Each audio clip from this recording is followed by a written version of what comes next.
Lahat po ng bisyo ko, yan po ay inalis ng ating pinakamamahal na Panginoong Hesus. At mga minamahal, yung dati po namin bahay na nasunog, dyan po ay caretaker kami sa North Fairview, mga minamahal. Maraming salamat po sa mahal na Panginoon nung kami po ay nandito po sa Jesus Miracle Site International Ministry, mga minamahal.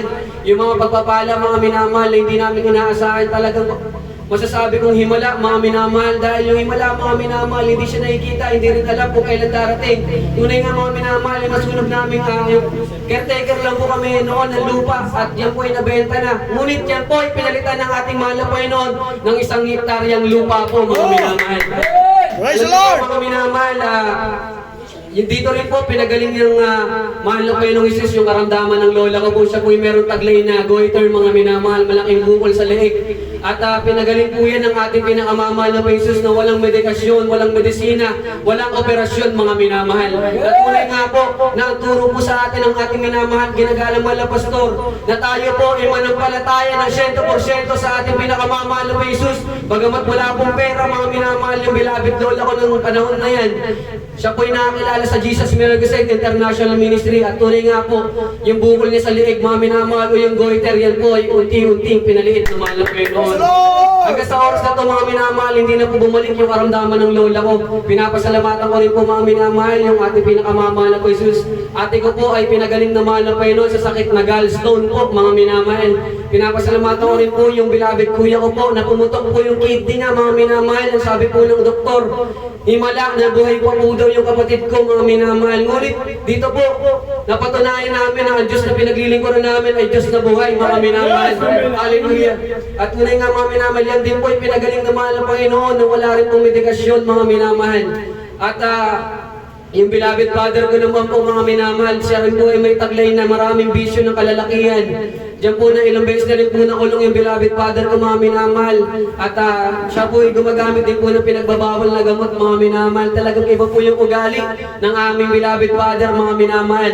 Ngunit nung siya po ay nakakilala sa ating dakilang Diyos, mga minamahal, tunay po siya ay binago ng ating pinakamamahal na Jesus. At ang aming pamilya po ay binigyan ng tunay na kapayapaan, mga minamahal. Na dito lang po namin natagpuan sa Jesus Miracle Site Ministry. Lord! At tunay nga, mga minamahal, na hindi lang po sa pagpapagaling, mga minamahal, na pinapasalamatan ko, mahal na Panginoon, bagkus nakaraan po, mga minamahal. Hallelujah, ako po ay nangungutang lang po, nangihiram, mga minamahal. Ako po ay natutulog lang po sa gilid ng lansangan, mga minamahal. Kahit maulan, mga minamahal, at tinutulugan ko lang po dyan ay lamesa, mga minamahal. Tunay nga po, nababasa ako, mga minamahal. Ngunit sabi ko isang araw, mahal na Panginoon, nawa po dumating po yung panahon na hindi na po ako yung matutulog sa lansangan, na ako naman po yung magpapatulog, mahal na Panginoon. Ngunit tunay po, na dakilang ating pinakamamahal na Panginoong Hesus, nagtinda rin po ako ng hopya sa bus, mga minamahal. At dyan po, mga minamahal, na sabi ko po, mga minamahal, na kapag may bumili po sa akin ng hopya sa loob ng bus, mga minamahal, magiging pamasahe ko po sa dito po sa pagdala sa Jesus Miracle Site. Dahil dito ko po napatunayan, dito ko po nakamtan yung tunay na kapayapaan, mga minamahal. Isang araw po, lahat po ng bisyo ko yung po ay nawala, mga minamahal. Di na po pumasok po, sumagi pa sa isip ko na uminom ng alak, mga minamahal, magbariwana, manigarilyo, at iba pa po mga kasalanan, mga minamahal. Yan nga po, mga minamahal, ngunit wala pong bumili ng tinitinda kong hopya. Ang sabi ko po, sa mahal na Panginoon, patawad po, wala pong bumili ng hopya ako, wala po, baka di po ako makadalo bukas. Pero mahal na Panginoon, nalulungkot po ako pag di po ako nakakapagsamba. Kasi parang babalik po ako sa bisyo ko po. Ngunit tunay ang ating Diyos na pinaglilingkuran, mga minamahal. Wala man po nang inig, mga minamahal, sa salita ng mahal na Panginoon. Doon, mga minamahal, nakapag-share na rin po ako. Doon nga po na sinabi ko, yung Diyos na pinaglilingkuran natin dito sa Jesus Miracle Site International Ministry ay tunay na buhay at nagbabago ng buhay ng tao. Alam niyo po, mga minamahal, pag upo ko po sa likod ng bus, mga minamahal,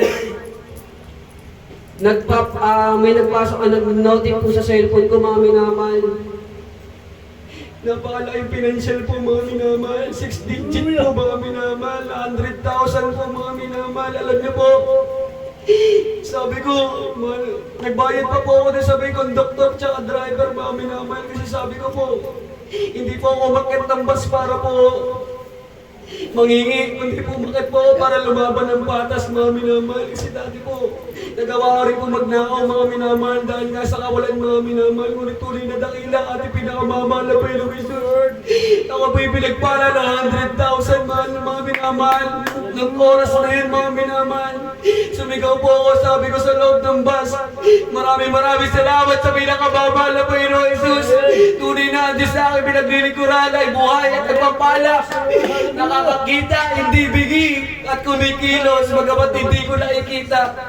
Karakadaka mga minamahal, sabi ko po sa doktor tsaka driver, sir, bababa na po ako, simula po ngayon, hindi na po ako magtitinda ng kopya.